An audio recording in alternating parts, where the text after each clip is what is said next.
Les invito a buscar en sus Biblias, en la carta de Judas, la epístola de Judas. Judas, hoy vamos a finalizar esta carta, versículos 24 y 25. Le puse como título a este sermón: la teología es el motor de la doxología. La teología es el motor de la doxología.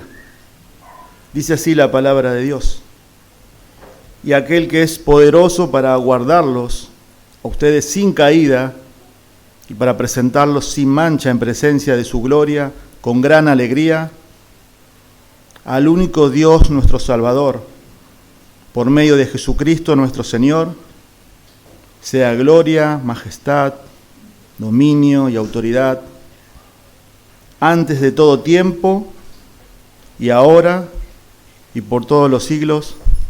Amén. Así termina esta carta, dando como corresponde, ¿no? Dándole toda la gloria al único Dios. Al único Dios. Recuerden que esta carta, que hoy finalizamos, gracias a Dios, lo podemos finalizar, está dirigida, recuerden el versículo 1, si tienen ahí, están con sus Biblias, está dirigida a creyentes. Por eso él lo describe, dice: a los llamados, a los amados y a los guardados para Jesucristo. Está dirigida a creyentes. Luego, recuerden el versículo 13, él da el motivo de la carta. ¿Por qué escribe esta carta a Judas? Él tenía pensado hablar acerca de la común salvación, pero él dice que él debe hablar, como dice el versículo 3, sentido la necesidad de escribirles, exhortándolos a luchar ardientemente por la fe que de una vez para siempre fue entregada a los santos. O sea, llama a la iglesia, llama a los creyentes a combatir por la fe. La fe aquí en Judas, recuerde, ya lo hemos enseñado, es el conjunto de la doctrina cristiana, es el Evangelio. Y la razón que él da, haciendo en contexto otra vez y un repaso, está en el versículo 4. ¿Por qué debemos defender ardientemente la fe? Los creyentes somos llamados a eso, porque hombres se han infiltrado encubiertamente, los cuales desde mucho antes, versículo 4, estoy leyendo, estaban marcados para esta condenación, impíos, que convierten la gracia de nuestro Dios en libertinaje y niegan a nuestro único, soberano y Señor Jesucristo. Esa es la razón. Ya la iglesia del primer siglo ya se habían infiltrado los falsos maestros con herejías destructivas. Y luego para Judas, para que los creyentes podamos discernir y podamos detectar, lo describe de versículo 6 al versículo 17. Como hemos estado estudiando, ahí vimos la naturaleza de los falsos creyentes, cómo son, cómo operan. Vimos el carácter de ellos, vimos la conducta de ellos, cómo se manejan, cómo viven los falsos creyentes. Luego en el versículo 17 vuelve otra vez en un marcado contraste de transición a dirigirse a los creyentes. Pero ustedes, amados, dice, acuérdense de las palabras que antes fueron dichas, y da exhortaciones finales a los creyentes a perseverar en el Evangelio. Y como observen ahí, ¿no? Versículo 20, ustedes, amados, edificándose en su santísima fe, orando en el Espíritu Santo, consérvese en el amor de Dios, esperando ansiosamente la misericordia de nuestro Señor Jesucristo para vida eterna. Judas hace en toda la carta un contraste y marca una amplia diferencia entre los creyentes y los no creyentes. En este contexto son los impíos, en este contexto son los falsos creyentes. Y uno de los temas que hemos visto durante toda la carta que se destaca es la apostasía. Porque el daño que estos falsos maestros están haciendo es dentro de la iglesia, no fuera. Ellos ya se habían infiltrado. Y ellos estaban, como dice también el versículo 12, en vuestros ágapes, en la comunión de los creyentes. Y ellos se apacentaban a sí mismos, dice también. O sea, estaban dentro de esa iglesia, cantaban al Señor, estaban sentados, servían al Señor quizás, pero por sus vidas, por su conducta, estaban evidenciando que no conocen al Señor, que no lo conocían. Por eso que al final de esta carta, al final, y viendo una de las doxologías más preciosas y hermosas, quizás de toda la Biblia, Judas termina enfatizando, y a modo de un resumen podemos decir que una teología de quién es Dios nos lleva en respuesta a una vida doxológica profunda. No quiero ser muy técnico, pero para que nosotros podamos entender esto. ¿Qué es la teología? Bueno, la teología es el estudio de ¿quién? De Dios, de la persona de Dios. Podemos conocer a Dios a través de la revelación que nos ha dado a través de su palabra. Y la doxología, quiero darles una definición de un diccionario teológico para que podamos entender. Dice, es una fórmula breve para expresar alabanzas o gloria a Dios. Generalmente contienen dos elementos, una expresión de alabanza a Dios y una manifestación de su naturaleza infinita. O sea que la doxología, la palabra etimológica en cuanto a su definición, es doxa, que significa gloria. Logía es palabra, son palabras de gloria, son palabras de alabanza, son palabras de adoración, dirigidas a Dios. Generalmente es para manifestar y expresar en base a la revelación que Dios ha dado de su carácter, de cómo es Dios. Por eso hoy vamos a ver dos motivos, que están en el versículo 24 y versículo 25, dos motivos para vivir vidas doxológicas como respuesta a lo que Dios es y lo que Dios hace. O sea, nuestra vida como creyentes, que el Señor nos ha salvado, el Señor nos ha librado del infierno, de las garras del pecado, debería producir en los creyentes una respuesta, de una vida de gratitud, de una vida de adoración, como también oraba Lucas, de una vida que dé gloria a Dios, en respuesta al conocimiento de lo que es la persona de Dios. Por eso esta carta termina enfatizando y poniendo en foco en Dios. Siempre en las Escrituras, la doxología es en respuesta al carácter de quién es Dios. Por supuesto que también es bueno aclararlo. La doxología no solamente apunta a una expresión de labios. Yo digo que Dios es glorioso, yo digo que debo adorar a Dios, yo quiero darle gloria a Dios. No solamente está apuntando a una expresión verbal, sino que está apuntando a toda nuestra vida, está enfocada en respuesta a lo que Dios es y lo que Dios ha hecho por nosotros. Por supuesto que no está motivada si yo me siento bien o me siento mal. Si yo me siento bien y mi familia está bien, mis hijos tienen salud, yo puedo tener un buen trabajo, entonces yo sí voy a adorar a Dios. Eso es fácil.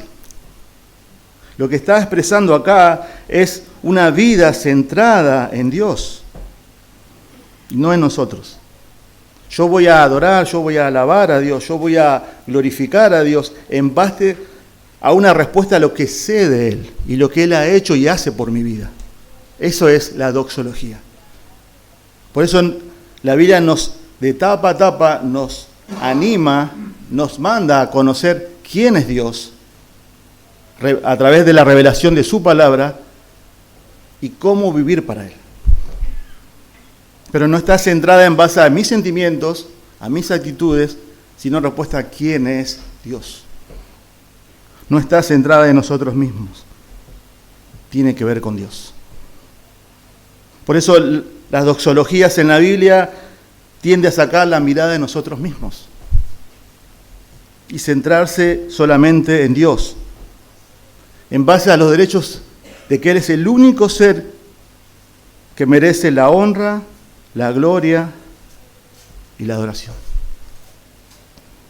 Entonces, en base a que lo que Dios me revela de su carácter y su palabra, eso nos lleva a vivir una vida así. Ahora, también quiero aclarar algo.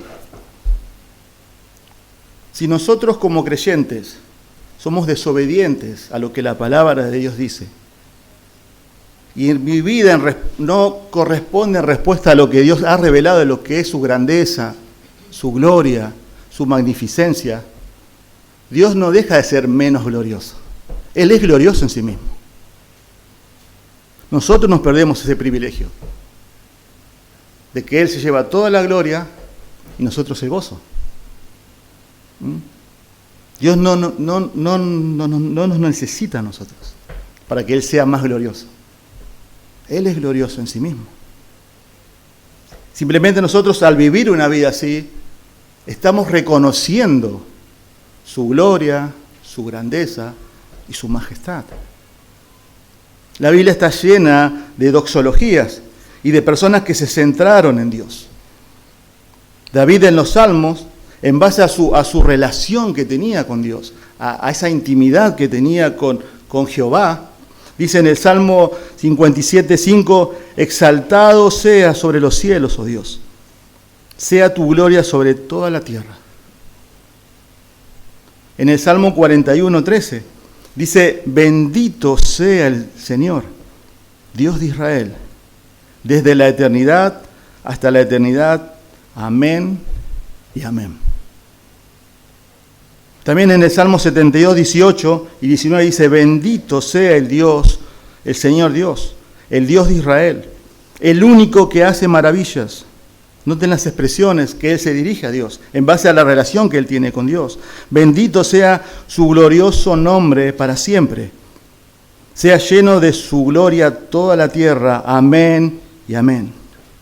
Pero una de las doxologías más preciosas y más largas de toda la Biblia la encontramos en 1 Crónicas 29. Y el contexto es cuando David decide hacerle el templo a Dios. Y quiero leerles algunas expresiones, 1 Crónicas 29, de lo que David expresa en base a su relación con Dios. 1 Crónicas 29, versículo 9 dice, entonces el pueblo se alegró porque habían contribuido voluntariamente, porque de todo corazón hicieron su ofrenda al Señor, y también el rey David se alegró en gran manera. David convoca al pueblo a hacer una ofrenda para construir el templo, y el pueblo ofrenda infinidad de dinero. Ese es el contexto. Versículo 10, y David bendijo al Señor en presencia de toda la asamblea, y dijo, bendito eres, oh Señor, Dios de Israel, nuestro Padre por los siglos de los siglos. Tuya es, oh Señor, la grandeza, y el poder, y la gloria, y la victoria, y la majestad. En verdad, todo lo que hay en los cielos y en la tierra, tuyo es el dominio, oh Señor, y te exaltas como soberano sobre todo. De ti proceden la riqueza y el honor. Tú reinas sobre todo, y en tu mano están el poder y la fortaleza. Y en tu mano está engrandecer y fortalecer a todos. Ahora, pues, Dios nuestro, te damos gracias y alabamos tu glorioso nombre. Pero, ¿quién soy yo y quién es mi pueblo para que podamos ofrecer tan generosamente todo esto? Porque de ti proceden todas las cosas, y de lo recibido de tu mano te damos. David está expresando, David está orando en base al conocimiento que él tiene de Dios. La teología, una vida doxológica, expresándole toda la gloria, toda la honra, toda la majestad a Dios. Y recuerden, David era rey. El mejor rey terrenal que tuvo Israel fue David. Y él dice, ¿quién soy yo? David no se centra en él siendo rey, no se centra en Israel, se centra en Dios. Y a él le da toda la gloria. A él le da toda la gloria. Isaías también en el capítulo 6, después de que Dios le mostrara toda su gloria, todos saben un poco el contexto de ver la gloria de Dios. Dios le permitió ver eso. Porque la Biblia también dice que nadie puede ver la gloria de Dios y no morir. Y él en base a esa respuesta dice, ay de mí, que yo soy hombre pecador. sea, en base a lo que Dios le mostró, él ve su pecaminosidad y él ve su mugre. Pero la respuesta de su vida en base a lo que él ve de Dios, cuando Dios le dice, ¿y a quién enviaremos? Y él dice, heme aquí, Señor, envíame a mí. Yo no puedo quedar pasivo ante tan tamaño llamado y ante tan tamaña majestuosidad de quién es la persona de Dios. Y en el Nuevo Testamento también encontramos muchas doxologías preciosas y hermosas. Efesios 3:20 dice, aquel que es poderoso, dice Pablo, para hacer todo mucho más abundantemente de lo que pedimos o entendemos, según el poder que obra en nosotros, a Él sea la gloria en la iglesia, dice Pablo. En Cristo Jesús, por todas las generaciones, por los siglos de los siglos. Amén. A Él sea la gloria en la iglesia, dice. Pablo a Timoteo, animándole a este joven pastor con dificultades, con pruebas, con luchas. ¿Cómo lo hace? Mostrándole a quién está sirviendo Timoteo. 1 Timoteo 1:17 dice, por tanto, al Rey eterno, inmortal, invisible, único Dios, a Él sea la honor y gloria por los siglos de los siglos. Amén. Y el hermano Sergio, si prestaron atención, leyó Romanos capítulo 11, versículo 25 al 36. Y versículo 33 al 36 termina toda una conclusión que comienza en el capítulo 1 de Romanos. Pablo en el libro de Romanos, detalla, expresa, enseña lo que es el Evangelio y lo que es Dios en la salvación y lo que es el hombre en la salvación. Por eso Romanos capítulo 1 al 3 habla de que el judío está perdido, el moral está perdido, el gentil está perdido. Y termina la conclusión diciendo, por cuanto todos pecaron, están destituidos de la gloria de Dios. Capítulo 4, capítulo 6, él introduce el tema de la justificación, cómo una persona es justificada ante un Dios santo, en base a los méritos y a la justicia de Cristo. Luego también habla acerca de la santificación, el cambio, lo que Dios opera cuando Dios salva a una persona. Y que el propósito final de Dios es que a todos los salvados, a todos los redimidos, sean, dice, hechos conforme a la imagen de su Hijo.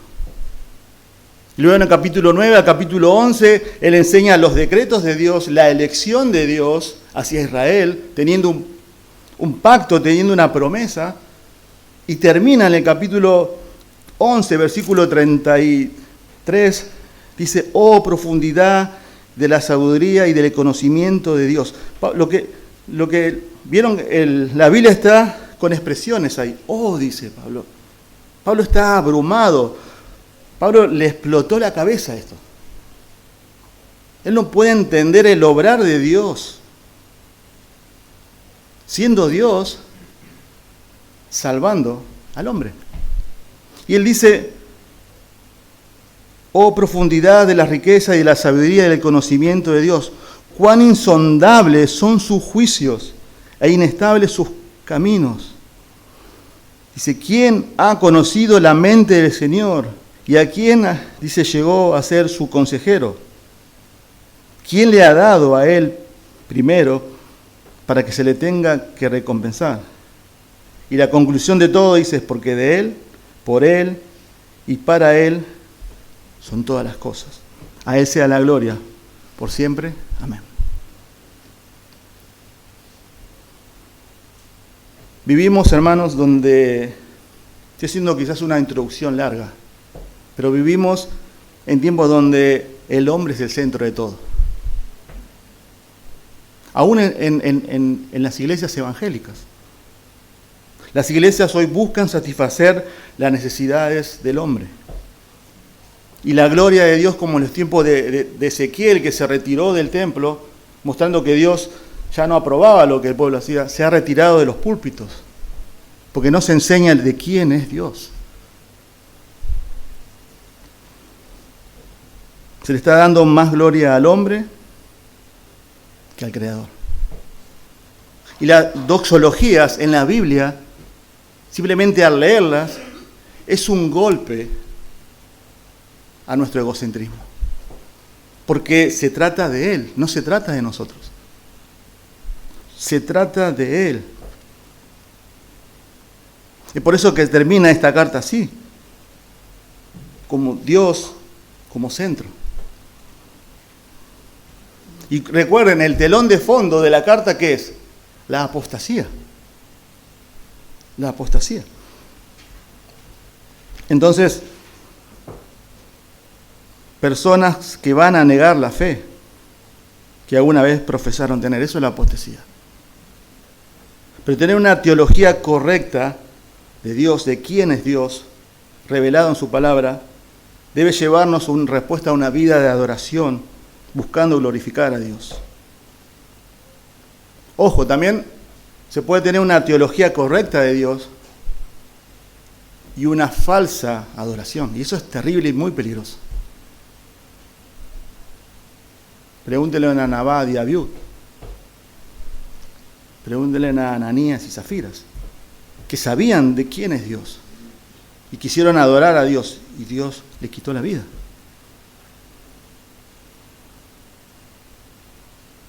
Pero el punto de lo que la Biblia enseña es, si tenemos un correcto entendimiento de quién es Dios, revelado a través de su palabra, la respuesta lógica debería ser una vida doxológica, profunda. Y si no es así, hay un problema en tu teología o hay un problema en tu corazón. En el mío también. Por eso vamos a ver la primera razón. Está en el versículo 24. Y eso solamente fue la introducción. Ahora sí vamos a meternos en el texto. Versículo 24. El primer motivo de por qué debemos llevar vidas doxológicas que honren al Señor, que glorifiquen su nombre, es porque solo Dios es poderoso para guardarme. Solo Dios es poderoso para guardarme. Versículo 24 de Judas dice: y aquel que es poderoso para guardarlos a ustedes sin caída y para presentarlos sin mancha en presencia de su gloria con gran alegría. ¿Notaron? Observen el texto, por favor, versículo 24. Hay dos verbos y hay dos calificativos. ¿Cuáles son los verbos? Guardarlos y presentarlos. Y los calificativos del primero es sin caída y del segundo es sin mancha. ¿Sí? Eso es lo que el texto está diciendo. Pero todo depende y se deriva de aquel que es poderoso. De aquel que es poderoso. Entonces, Judas acá se está dirigiendo a los creyentes, a los hermanos que están luchando contra los falsos maestros que se habían infiltrado ya en la iglesia. Y les está diciendo que Dios es poderoso para guardarlos a ustedes sin caída. Sin caída. Y esto es impresionante. Y esto es glorioso. Dios es poderoso para guardarlo. La palabra poderoso ahí significa totalmente capaz. Dios es poderoso y Dios es todopoderoso. Dios es capaz de hacer en su soberana voluntad lo que Él decide y quiere hacer. El Salmo 135:6 dice: todo en cuanto el Señor quiere, lo hace. Y en los cielos y en la tierra, en los mares y en todos los abismos. Ahora, observen el texto. Dice que Él es poderoso, hablando de la persona de Dios. Y a aquel también se refiere a Dios. Pero dice, nos guarda a los creyentes sin caída. ¿Qué significa ese sin caída? Porque usted y yo seguramente en la semana hemos caído en pecado, ¿o no? Entonces, ¿de qué está hablando el texto? ¿Qué tiene que ver ahí la palabra caída? Bueno, pero es interesante que la palabra guardar, ahí guardaros, el verbo es custodiar, es vigilar, es cuidar. Y si se refiere que la acción la hace aquel que es poderoso. Dios está cuidando, Dios está vigilando a los creyentes para que no caigan. Pero para que no caigan ¿de qué? Y el contexto da la interpretación. El contexto es la apostasía. Por eso la palabra sin caída, ahí habla, la idea es sin tropezar en el error. Eso es sin caída ahí. Y el telón de fondo, el contexto es la apostasía.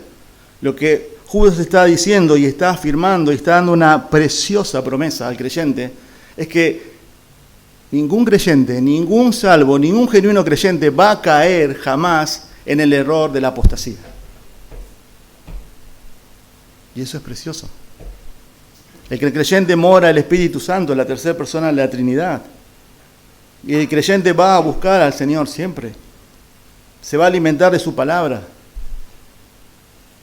Y a veces podemos ser movidos, como dice Efesios, por cualquier viento de doctrina, porque esa es nuestra tendencia. Pero el creyente, Dios le va a dar un discernimiento en la cual cuando ve un error va a decir, esto no es, algo me está haciendo ruido.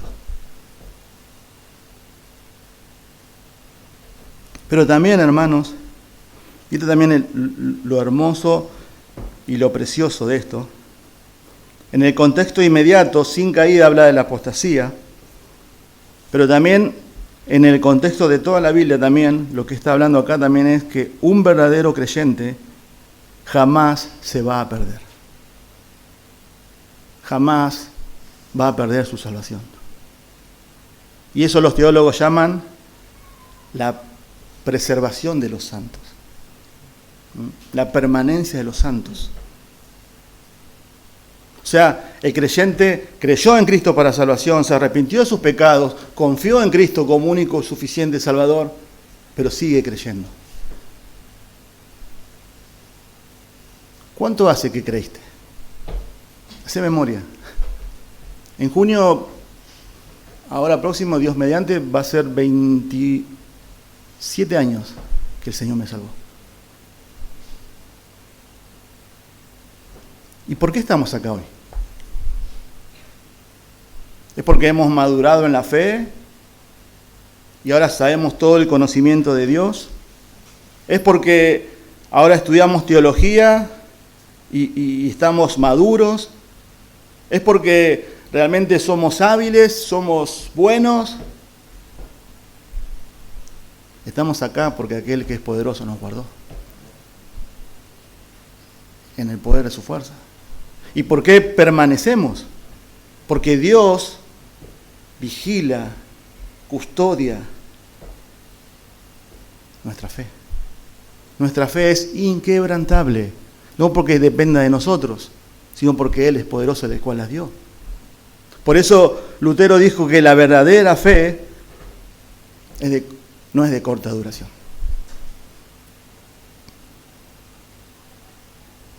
Y hay infinidad de textos que argumentan eso. Juan 17, el Señor orando al Padre, en esa oración que conocemos sumo sacerdotal, dice, ya no estoy en el mundo, pero ellos sí están en el mundo. Y yo voy a ti, Padre Santo, y la misma palabra, guárdalos en tu nombre. El nombre que me has dado para que sean uno, así nosotros somos uno. Cuando yo estaba con ellos, los guardaba en tu nombre, dice Jesús, el Señor. El nombre que me diste.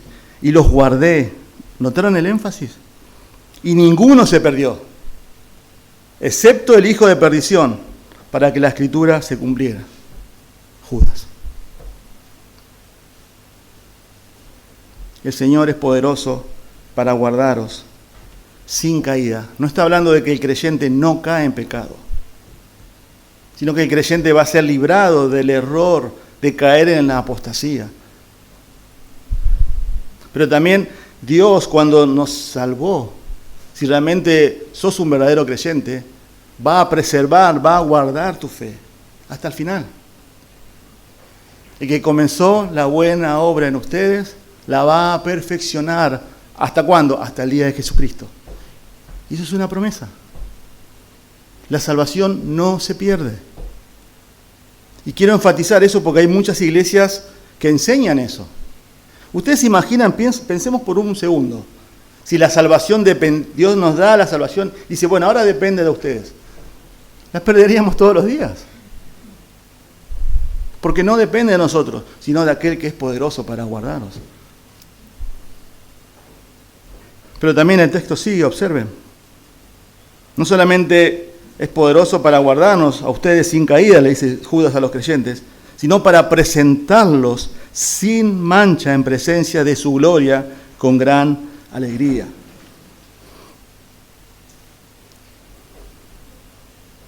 Ahí sin mancha significa sin defecto. Y hace alusión a los sacrificios del Antiguo Testamento, de la ley de Moisés.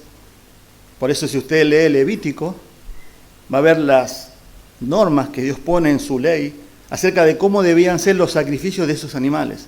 Eras sin mancha, sin defecto. Ahora, ¿qué está queriendo también decir el texto? Observen. Un creyente hoy en día está sin mancha. Claramente que no. Usted como yo estamos llenos de pecados. Seguimos luchando con ese pecado. Entonces, ¿a qué se refiere ahí cuando habla que Dios, aquel que es poderoso, no solamente nos guarda sin caída, sino también que nos presenta sin mancha en presencia de su gloria con gran alegría? ¿Cómo puede una persona presentarse así ante un Dios 3 veces santo? Porque todos estamos manchados por el pecado. Pero también la Biblia enseña de Romanos 1 al capítulo 3, lo hemos dicho recién, que la raíz de todo pecado es preferir en tu corazón cualquier cosa que no sea Dios. Eso es la esencia del pecado. Nuestro corazón está inclinado a amar, a adorar, a glorificar a cualquier cosa que no sea Dios. Esa es la raíz de todo pecado. O sea, tu mayor pecado y mi mayor pecado es no darle gloria a Dios.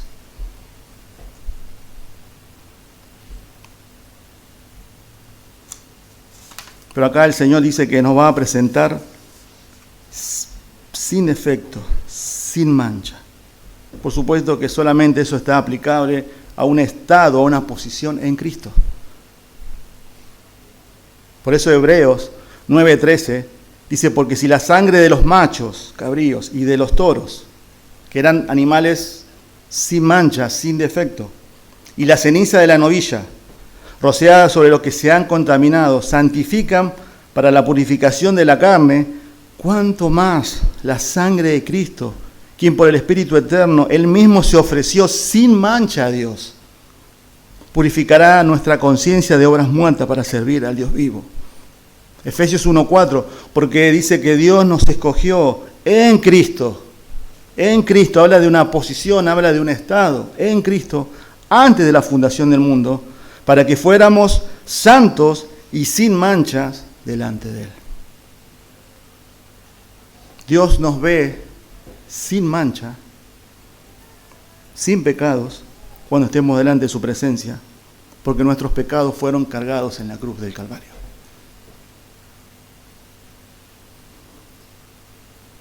Él lo hizo todo. Dios nos ve a nosotros como si nosotros hubiéramos vivido la vida perfecta de Cristo. Y ve a Cristo como si hubiera vivido la vida inmunda, sucia, que todos nosotros vivimos. Eso la Biblia lo llama sustitución. El justo por los injustos, para llevarnos a Dios. Y al creyente, cuando cree en Cristo, cuando se arrepiente de sus pecados, cuando entiende la necesidad de la salvación que solamente está en la persona de Cristo, Él es el camino, la verdad y la vida, Él se arrepiente, va humillado, va desesperado a Cristo, Él les da vida eterna. Y Él ahora está delante de Dios sin mancha. Porque Dios lo ve a esa persona en el juicio Está establecido para los hombres que mueran una sola vez y después el juicio. Vamos a estar todos delante de Dios. Lo vea con la justicia de Cristo. La justicia de Cristo fue acreditada, fue imputada, fue colocada en el creyente.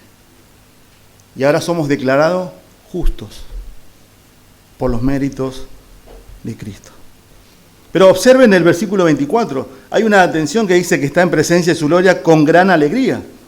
Es llamativo eso. Porque la Biblia también enseña, de tapa a tapa, que toda persona que está delante de la presencia de Dios, lo que produce es temor y terror. Ahí veíamos recién el ejemplo de Isaías, viendo la gloria de Dios que Dios le permitió tener. ¡Ay de mí, que soy hombre de labios inmundos! Pedro, en Lucas capítulo 5, ¿recuerdan? Cuando fue a hacer la pesca milagrosa, boga mar adentro, Pedro.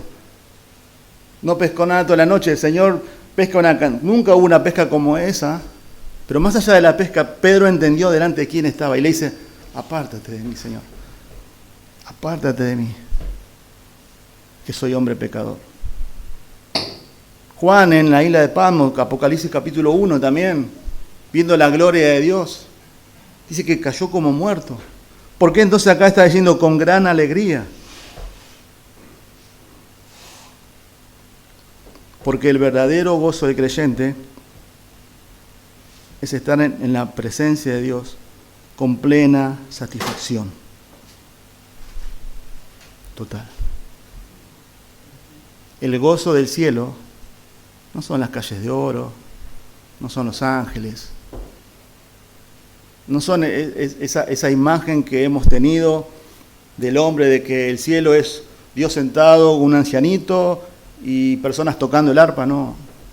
El cielo, la Biblia describe que el gozo, la satisfacción es estar delante de un Dios santo. El gozo es Dios mismo. Por eso cuando en la parábola de los siervos, ¿recuerdan? Dice, bien, buen siervo fiel, entra al gozo de tu Señor. El mayor gozo es estar en la presencia de Dios. Salmos 16:1 dice, en tu presencia hay plenitud de gozo. Juan 17:3, esta es la vida eterna, dice, que te conozcan a ti, al único Dios verdadero y a Jesucristo a quien tú has enviado. En el cielo no va a haber llanto, no va a haber dolor, pero la mayor satisfacción es que va a estar la persona de Dios. Él va a gobernar, Él va a reinar por los siglos de los siglos.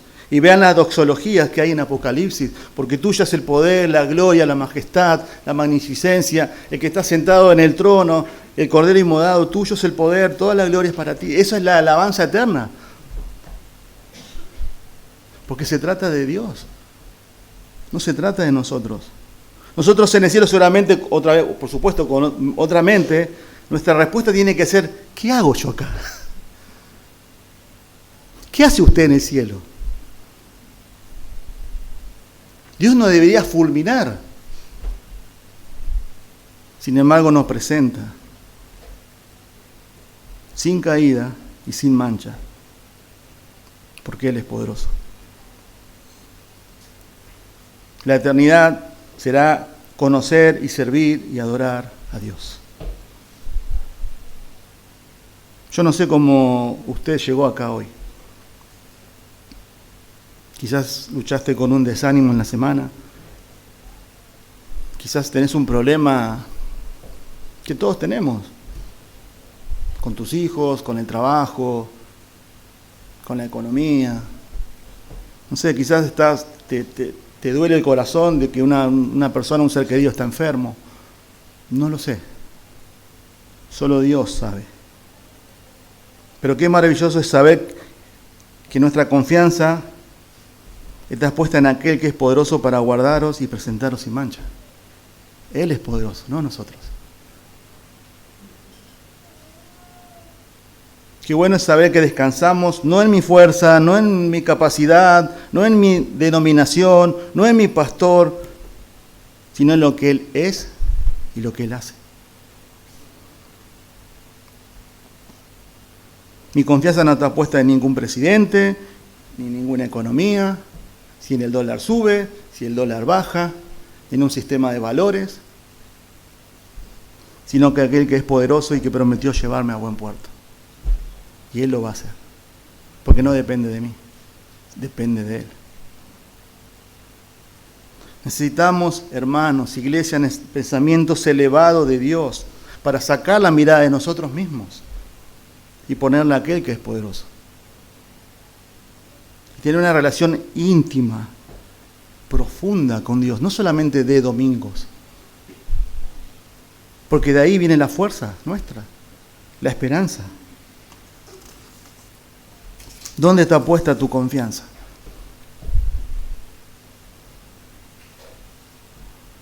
¿No es un motivo suficiente y debemos responder en vivir para Él, a lo que Dios hizo aquí, en este texto? Solamente deberíamos postrarnos en humillación y vivir para Él. Observen el segundo motivo por el cual debemos vivir vidas doxológicas, vidas que glorifican, vidas de adoración, vidas consagradas. La primera, solo Él es poderoso para guardarme. La segunda, solo Dios es glorioso y merece ser adorado. Versículo 25.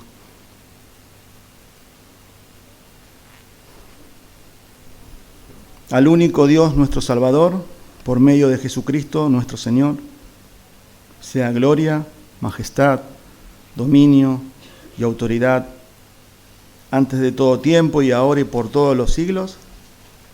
Amén. Final sublime de esta carta termina en el monte Everest, arriba de todo, mostrando y observando. Observen que el texto habla de dos nombres o títulos de Dios: al único Dios nuestro Salvador, por medio de Jesucristo nuestro Señor. Títulos de Dios, 4 atributos de Dios: gloria, majestad, dominio, autoridad. Y hace una triple referencia al tiempo: antes de todo, ahora y por todos los siglos. Mostrando que Dios eternamente es el único ser que debe ser adorado, reverenciado por todos. Y termina con un amén. Judas acá está terminando su carta y no está agotando, repitiendo palabras acerca del carácter de Dios. Lo que Judas está haciendo aquí es resumir un poco, en pocas palabras, acerca del carácter de Dios. No es que repite palabras, resume. Dios, porque ¿saben por qué? Porque Dios es incomprensible. Los teólogos llaman la cognoscibilidad de Dios. A Dios no se lo puede conocer en todo su máximo esplendor nunca. Pero es conocible, se da a conocer a través de la revelación de su palabra. Él quitó el velo, él quiere mostrar quién realmente es Él. Por eso si alguna vez pensaste que sabés algo de Dios o conocés algo de Dios, Job 26:14, en el contexto de que él está exaltando la soberanía de Dios, dice: estos son los bordes de su camino. Cuán leve es su palabra de que él oímos, pero su potente trueno, ¿quién lo puede comprender? Lo que Job está diciendo es que él está entendiendo un poco de cómo es la persona de Dios, y es como que él llegó al borde recién. Un teólogo describe que conocer a Dios es pararse ante un océano infinito. ¿Estuvieron delante de un océano alguna vez? Y vos agarrás un vaso de agua y lo sacás. Y agarrás otro vaso de agua y lo sacás. Y agarrás otro vaso de agua y lo sacás. ¿Cuándo termina? Dios es insondable, como dice Romanos 11.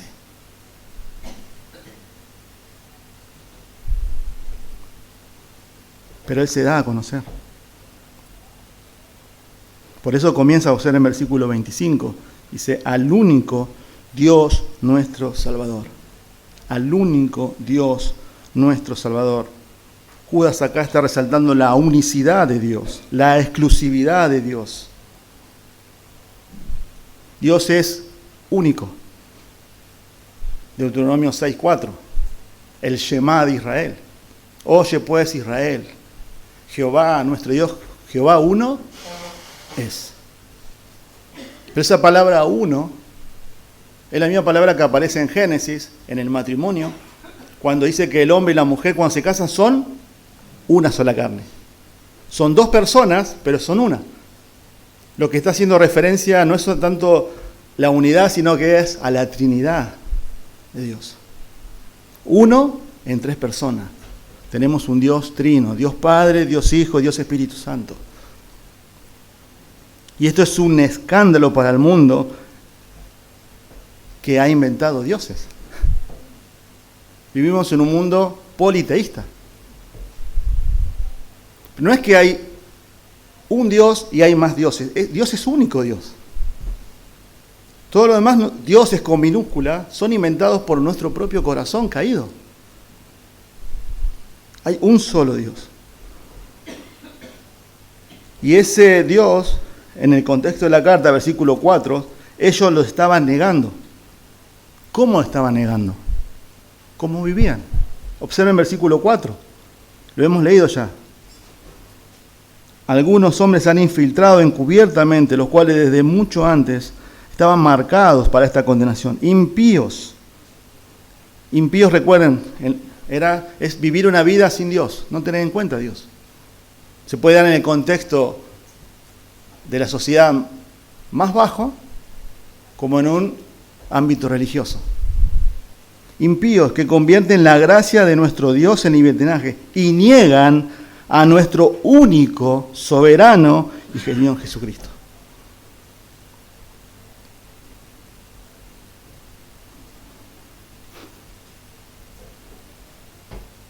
Todo ser humano fue creado para adorar.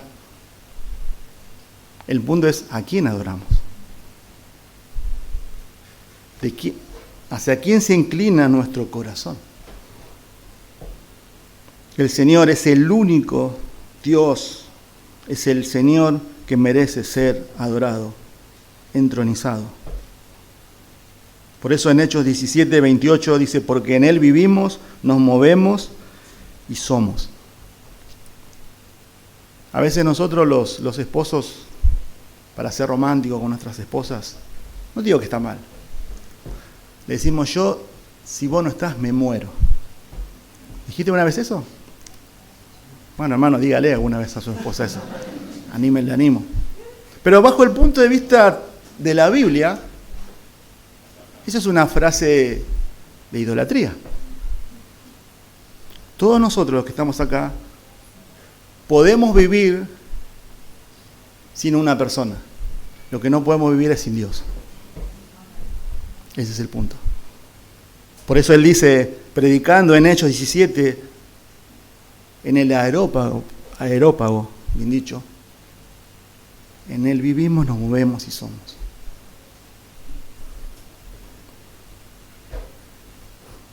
Él es el único que debe ser adorado. Observen el texto.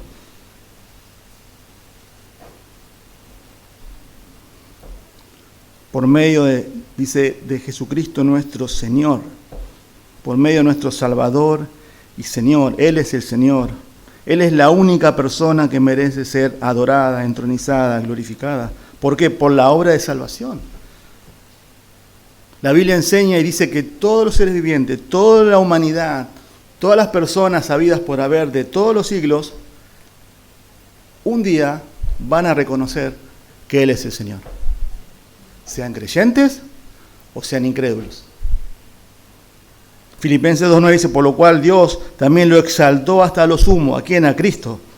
Y le confirmó el nombre, que es sobre todo nombre, para que en el nombre de Jesús se doble toda rodilla de los que están en el cielo y en la tierra y debajo de la tierra, y toda lengua confiese que Jesús es Señor. ¿Para qué? Para gloria de Dios Padre. Dios se va a glorificar en los creyentes, trofeos eternos de su gracia, y en los incrédulos, sufriendo eternamente en el infierno, merecido, pero Dios va a ser glorificado igual.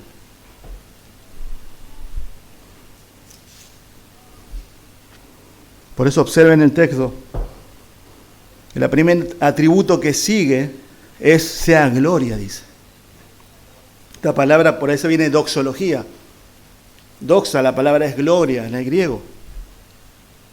Y en el Antiguo Testamento esta palabra siempre para poder definirla de alguna manera, decirlo así, tiene que ver con algo pesado.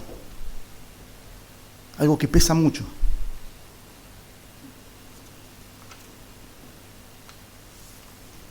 La gloria de Dios es la suma de todas sus perfecciones. Es inherente al carácter de Dios. Todo ser humano, y por ende también creyentes que entendemos por qué Dios nos salvó, fue creado para dar gloria a Dios. Por eso la raíz de todo pecado es no darle gloria a Dios, al Creador. Romanos 1 habla de eso. Isaías 43:7 dice, ¿no?, que para gloria mía los he creado. Y Pablo en 1 Corintios 10:31 da un argumento de algo que todos los días hacemos nosotros, pero hasta aún en eso debemos dar gloria a Dios. Si pues coméis o bebéis, o hacéis otra cosa, hacerlo todo para la gloria de Dios. La eternidad, como vimos acá, va a estar basada en solo darle la gloria a Dios. Y eso, hermanos, mata nuestro egocentrismo, mata nuestro orgullo. Solo debemos darle la gloria a Él. Porque la tendencia tuya y la tendencia mía es darle gloria a algo o a alguien que no sea Dios.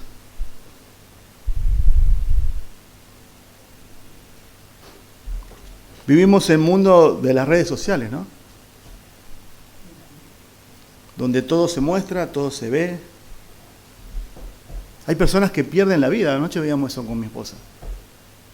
Pierden la vida para sacarse la foto en un lugar sumamente peligroso. No sé si han visto esto. Los vagones de trenes, en un monte, en un puente. Todo centrado en uno mismo. Iglesia, hermanos, por favor, démosle la gloria solo a Dios. Tengamos cuidado de no hacer un ídolo de nuestra esposa, de nuestros esposos, de nuestros hijos, de nuestros trabajos, de personas aún mismo en la iglesia. Solo la gloria le corresponde a Él. Dios no comparte su gloria con nadie. Él es un Dios celoso.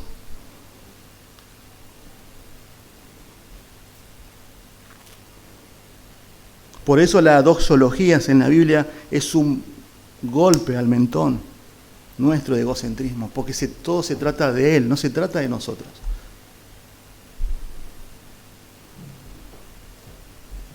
¿Estás haciendo un esfuerzo en tu vida para glorificar a Cristo?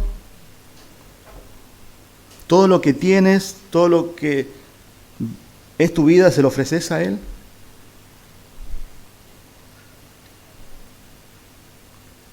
Termina ahí, observen, dice, no solamente es gloria, es majestad. La majestad habla de su terrible trascendencia, sus atributos soberanos y su derecho a reinar en el universo. Dios gobierna, Dios reina sobre todo.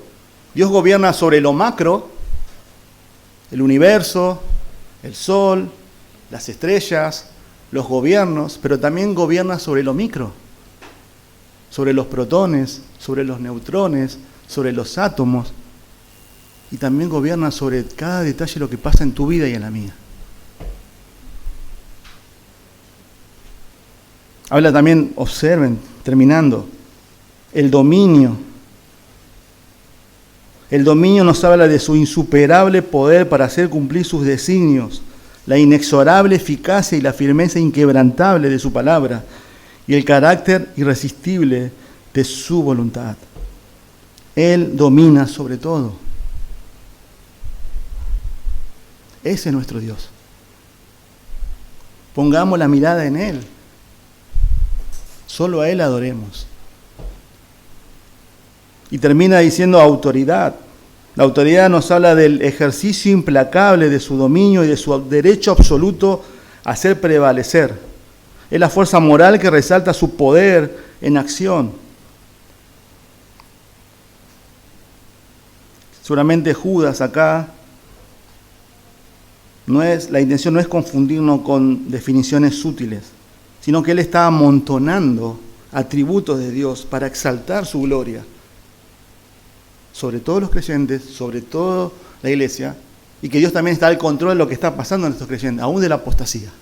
La apostasía puede golpear a la iglesia, puede desanimar a la iglesia, puede confundir a la iglesia, pero Dios reina y Dios gobierna.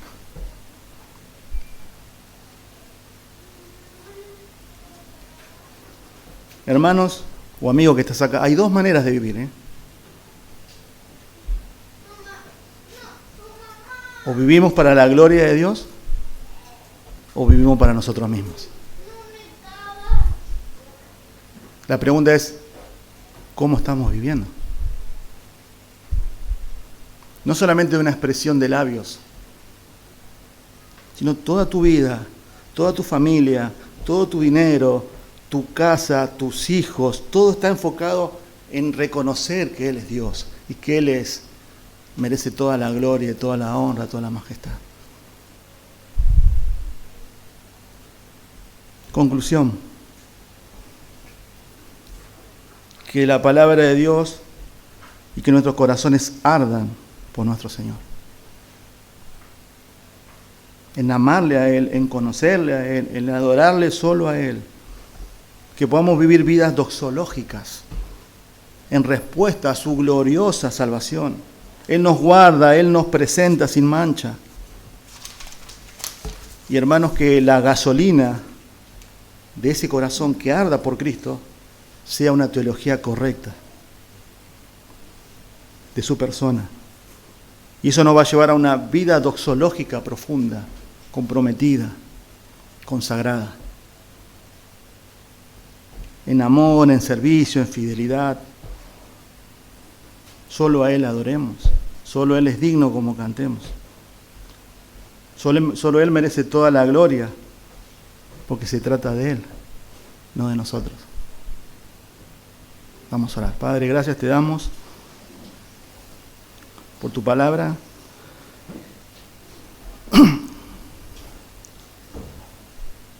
Tú seguramente hablaste, Señor, a tu iglesia. El Espíritu Santo obrando, Señor, en nuestros corazones. Que nos hayas pastoreado, nos hayas exhortado, animado, Señor. Y como recién decíamos, que nuestros corazones ardan, Señor, por ti. Y si no lo está haciendo, Señor, te pedimos perdón y que volvamos al primer amor. Seguramente hay algo en nuestro corazón o alguien que está interfiriendo, Señor, entre tu gloria y mi persona. Eso tú lo llamas idolatría. Señor, ayúdanos a tener una vida de adoración, una vida que te rinda gloria a ti, una vida consagrada, una vida de servicio, pero que el motor sea impulsado por conocerte a ti, Señor, revelado en las Escrituras de cuán gloriosa es tu persona, cuán grande eres. No, que nuestro corazón no caiga, Señor, en que ya sabemos todo. Rompe con nuestro orgullo, Señor, y que cada día te conozcamos porque tú eres, Señor, incomprensible, pero conocible.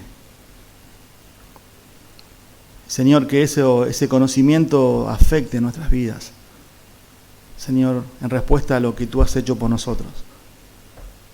Nos guardas a pesar de nuestras caídas, nuestros pecados, nuestras luchas, vas a completar la obra en mí, Señor. Y un día nos vas a presentar sin mancha delante del Padre, solamente y simplemente por tus méritos, no por los nuestros. Te lo pedimos y agradecemos toda la gloria para ti, Señor, en el nombre de Jesús. Amén.